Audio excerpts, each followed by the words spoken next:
Ayer veíamos en el capítulo primero de la epístola a los Efesios toda esa profunda y altísima cantidad de bendiciones que Dios tiene reservadas para nosotros, que ya nos ha dado y que nos tiene prometidas para un futuro también. El propósito de esa lectura de la palabra, como el de hoy, es que nosotros como hijos de Dios, como cristianos, tengamos y adquiramos conciencia de quiénes somos en Cristo, quiénes somos en Dios. No somos cualquier criatura que camina por la tierra confundida, no somos aquellos que no saben bien qué es lo bueno y lo malo, porque la palabra es muy clara. Aún si estuviéramos en una iglesia de falsa doctrina, oigan bien esto, por favor, aún si por alguna razón el Señor nos puso en una iglesia que no nos está enseñando la verdadera doctrina, no hay disculpa, porque todos y cada uno de nosotros con seguridad tiene al menos una Biblia que le va a mostrar la verdad de Dios. Y de hecho, debe mirarla con frecuencia para confrontar lo que se le está enseñando. No estamos llamados a tragar entero, a recibir la palabra como si proviniera de un ángel del cielo. Es cierto que el predicador es instrumento de Dios, pero no está en ningún momento prohibido que escudriñemos los espíritus y que analicemos y desmenucemos la palabra. Hoy vamos a continuar con el libro de Efesios también, en la parte donde dejamos ayer, porque precisamente nos va a hablar de ese espíritu de sabiduría y revelación que tanto necesitamos. Yo sé, seguramente alguien se está quejando de que otra vez estamos mirando el mismo pasaje que hemos visto tantas veces últimamente. Yo mismo tengo que leer pasaje tras pasaje en forma repetida durante el transcurso de la semana para preparar el material. Y créanme que es toda una bendición descubrir ese tremendo secreto que es la palabra siempre renovada.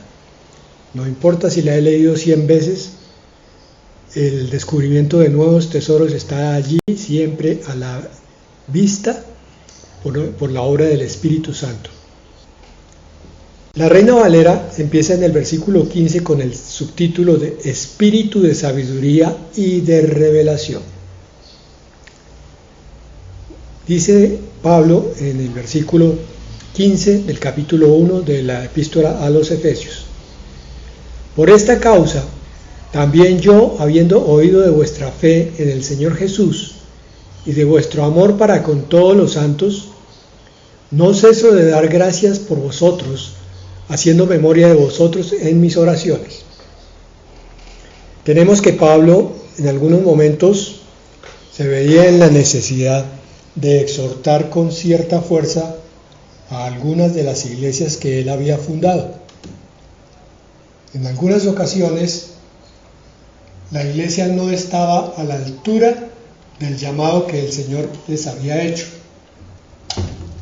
Pero en otras ocasiones Pablo se goza hablando de lo que la iglesia ha avanzado, ha madurado. Y la iglesia de los Efesios había llegado a un punto de entendimiento por el cual Pablo dice: he oído de la fe de ustedes.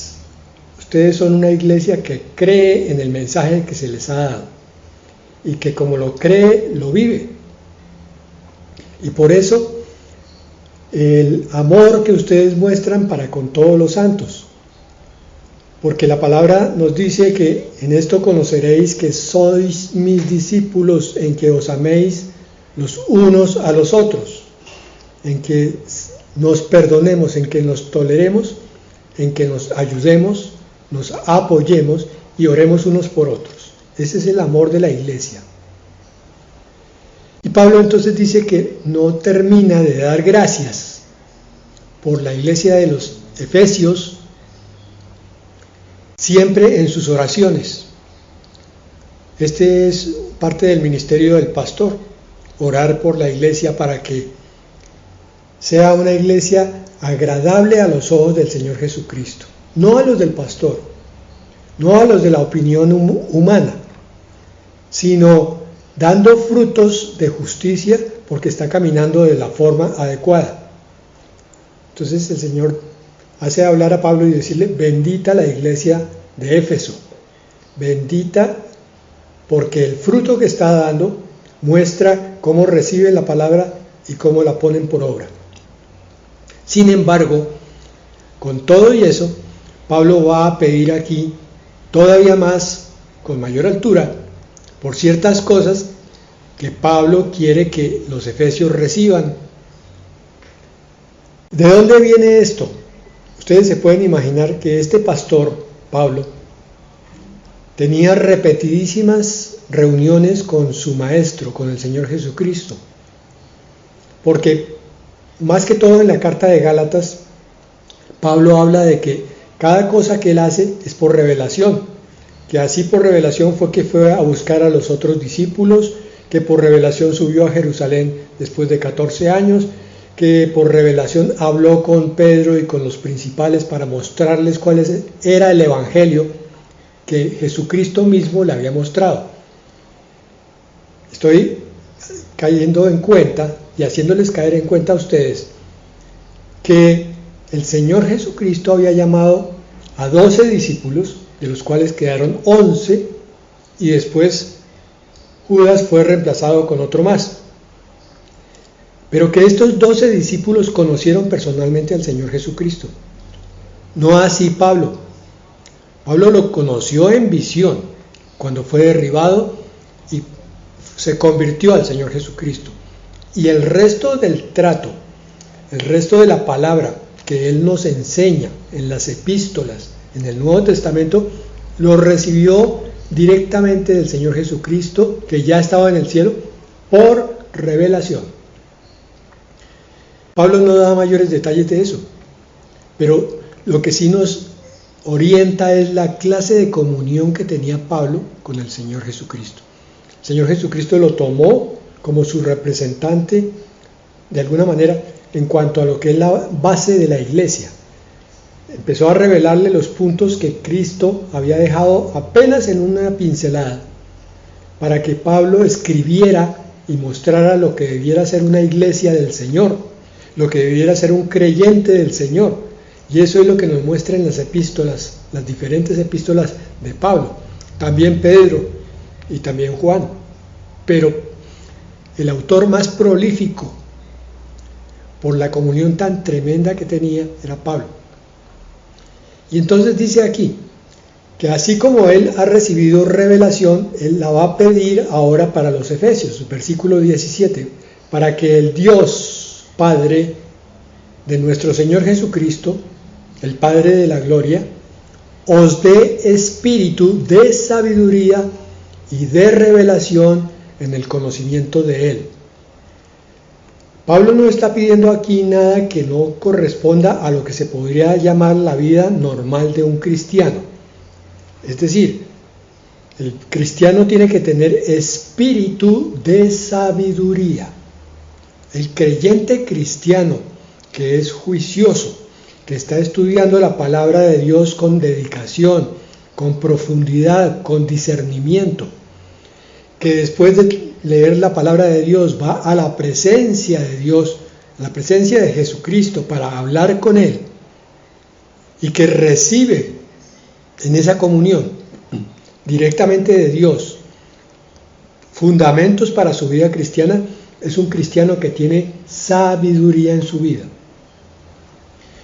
Lo contrario, la conclusión entonces es muy clara. Si hay un cristiano que está teniendo espíritu de sueño, de torpeza, de imprudencia, de decisiones poco sabias, se deduce fácilmente que no está teniendo comunión con el Señor Jesucristo, que no está recibiendo la enseñanza correcta y adecuada, que no está leyendo la palabra de Dios con la intensidad debida. Y no solo espíritu de sabiduría, sino de revelación. Esa revelación en el conocimiento de Él, dice ahí en el versículo 17, consiste en que el creyente está leyendo la palabra de Dios y descubre cada vez más y más profundidad y altura en lo que está leyendo y secretos entre líneas. Empieza a explicarse, no solamente lee de corrido un versículo o un capítulo, sino que ahora en cada palabra prácticamente o en cada frase descubre todo un tesoro que le revela cómo dirigir, cómo manejar su vida y cómo acercarse cada vez más a Dios y cómo dar cada vez más bendición por las cosas que Dios da. Veíamos ayer que muchas bendiciones no las hemos descubierto todavía, pues es el espíritu de revelación el que nos va dando poco a poco ese entendimiento de la gran cantidad de cosas que Dios ha puesto a nuestra disposición. Y hoy nos va a dar otras más. En el versículo 18 nos va a mostrar, y en el 19, 4 cosas provenientes de la sabiduría y de la revelación. Dice el versículo 18, alumbrando los ojos de vuestro entendimiento, es decir, la revelación.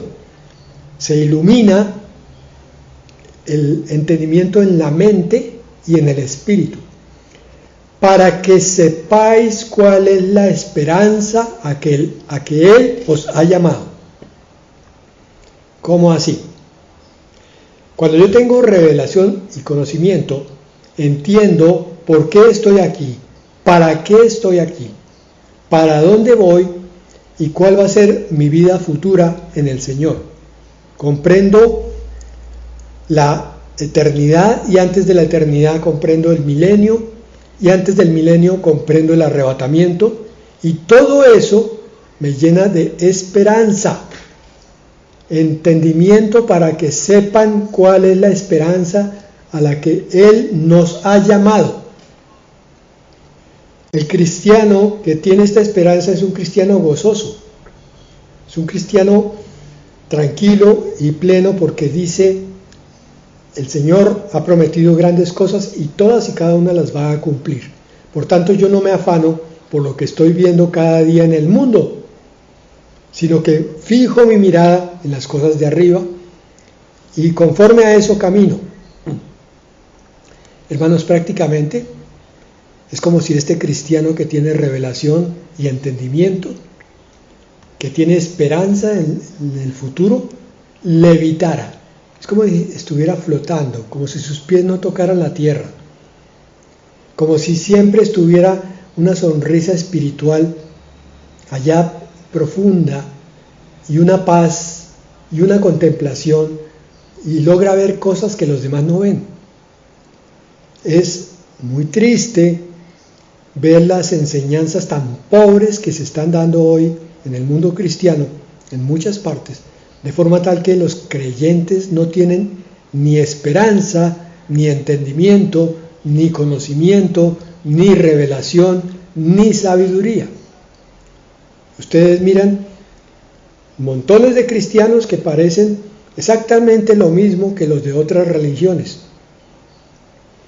La única diferencia de pronto es que estas son congregaciones muchísimo más grandes, de 20,000, de 50,000, cosas que no se ven en las otras religiones. Pero que haya esta transformación, otra vez repito, sabiduría, revelación, entendimiento, esperanza, y no hemos terminado.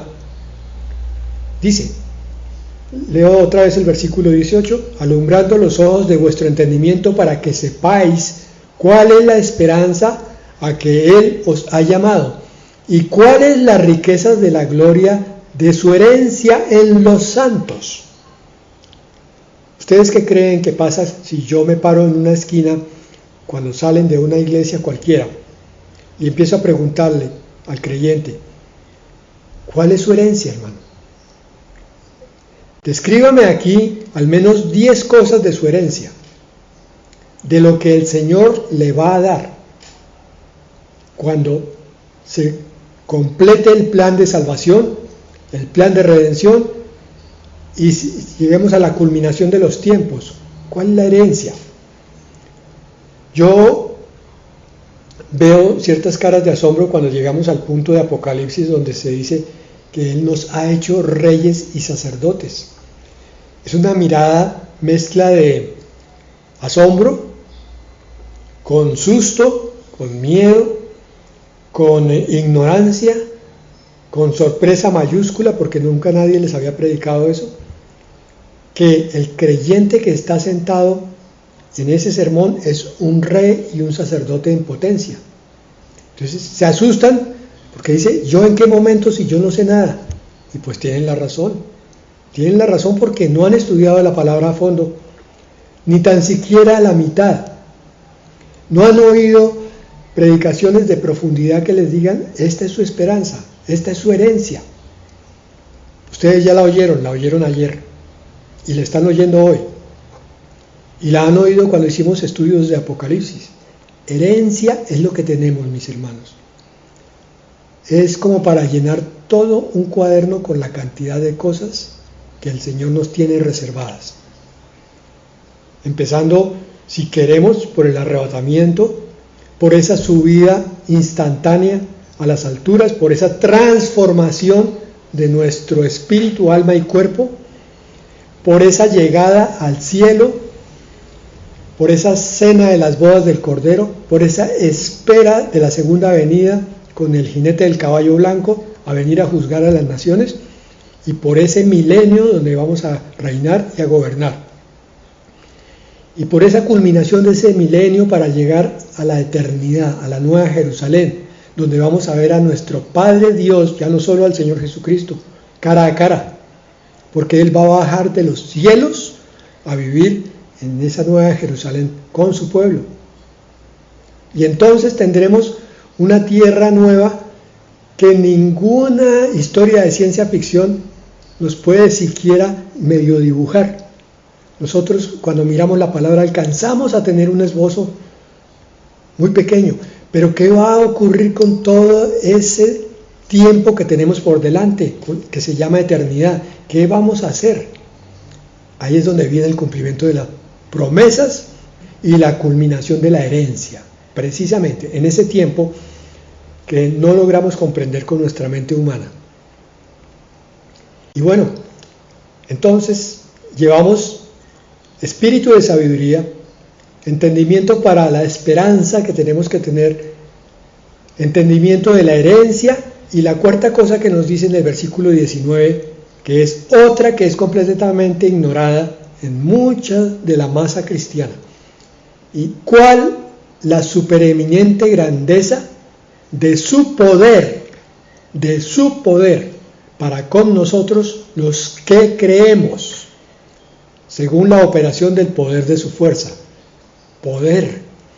A algunos les suena como que esto es pararse en una tarima allá al frente y entonces ponerle la mano en el pecho a alguien y derribarlo al suelo. No, hermano, eso no es poder. La mayoría de las veces eso es teatro. Eso es lavado de cerebro, la mayoría de las veces. Porque el poder del Señor es muy diferente. El poder no es para que se glorifique un hombre. El poder es para que se glorifique Dios. Porque el poder es de Dios, no es del hombre. Por eso dice, súper eminente, inmensa, inconmensurable grandeza de su poder para con nosotros los que creemos según la operación del poder de su fuerza. Para los que creemos, para los que hemos tomado la decisión de decir amén a cada palabra de la Escritura. Y hemos tomado la decisión de, si la palabra nos dice hay poder en sus vidas, hay poder de Dios, entonces yo empiezo a buscar el poder de Dios en mi vida. Y empiezo a experimentar cómo será ese poder. Yo creo en Él, Señor. Muéstrame cómo quieres que yo sea instrumento de tu poder. No mi poder, el tuyo, Señor.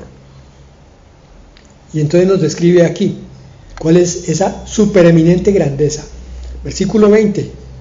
Pues fue la que operó resucitándolo a Cristo de entre los muertos y sentándolo a su diestra en los lugares celestiales. Pero aquí le plació que el poder viniera de su Padre para resucitarlo a través del Espíritu Santo. Ese Espíritu Santo es el que mora en nosotros. Esta palabra está diciéndonos: sean conscientes, hijos, no solo de la esperanza, no solo de la herencia, no solo de la sabiduría y revelación que les puede dar Dios cuando ustedes son estudiantes juiciosos, lo cual se llama discípulos bíblicamente, sino que también hay un poder que va a operar en ustedes. Y voy a hacer aquí un pequeño paréntesis. La forma correcta de usar ese poder es cuando yo entiendo que Cristo mora en mí, en mi corazón. El Espíritu Santo mora en mi corazón. Por tanto, si yo oro por sanidad de alguien, si oro por una necesidad o por un milagro, en realidad estoy siendo instrumento del Cristo que mora en mí, usándome a través de esa palabra que sale en la oración, y el poder proviene de Él a través de mi mano, si es que yo impongo las manos, o a través simplemente de la palabra o de la mirada. Resumen, tanto la oración de sanidad, la oración de milagro, como el poder de sanidad y el poder de milagro provienen del Cristo que está en mí. Eso no es para nada mérito mío. Ay de mí si yo me glorío en mi propia gloria de la sanidad de una persona. Ay de mí porque le estoy queriendo robar la gloria al Señor y nadie lo puede hacer. Ay de mí si me envanezco, me muestro ante los hombres como que yo soy el ungido, el especial, porque el Señor fue claro en esa palabra en Marcos, allá al terminar el Evangelio de Marcos, donde dice: estas señales seguirán a los que creen. En mi nombre echarán fuera demonios, impondrán sus manos sobre los enfermos y sanarán, tomarán serpientes en sus manos y no les pasará nada. Ese poder es de Cristo. Dale siempre la gloria a Cristo. Siempre que tú ores por alguien, mira a Cristo que está en tu corazón y pídele que sea Él el que use tu mano y tu boca, que tú eres un humilde instrumento de ese poder grandiosísimo, de esa supereminente grandeza de su poder. Continúo. Está describiéndonos entonces la calidad de poder que hay en nosotros. No solo lo sentó a la diestra del Padre en los lugares celestiales, primero lo resucita, lo hace subir al cielo, lo sienta en el trono celestial sobre, versículo 21, todo principado y autoridad y poder y señorío y sobre todo nombre que se nombra, no solo en este siglo, sino también en el venidero. Entonces el poder de Dios viene ahora sobre Cristo, pero unos dirán, pero ¿cómo? No entiendo bien, si Cristo es Dios, ¿por qué tiene que venir el poder? Porque Cristo ahora tiene una nueva naturaleza, que es la naturaleza humana. Tiene la divina, pero tiene la humana. La naturaleza humana es la que tiene que ser tocada con toda la divinidad del Padre, dándole todo principado, autoridad, poder y señorío. A Cristo ahora como ser integral, con su naturaleza divina y con su naturaleza humana. Porque es la primera vez, prácticamente, que se sienta alguien en el trono divino con naturaleza divina, ¿correcto? Pero también con naturaleza humana. Y la segunda vez, no en el trono divino, pero sí en el trono de Jesucristo, va a ser cuando la iglesia se siente a reinar y a gobernar como reyes y sacerdotes para Dios. Y a este Cristo, dice aquí, que no solo se nombra en este siglo, sino en el venidero. El señorío de Cristo el poder, el gobierno de Cristo va a ser despampanante, va a ser completamente glorioso, completamente reconocido por todo el mundo, de oriente a occidente y de norte a sur. Ya no va a pasar lo que está pasando hoy, que la mayoría escapan cuando se habla de Cristo.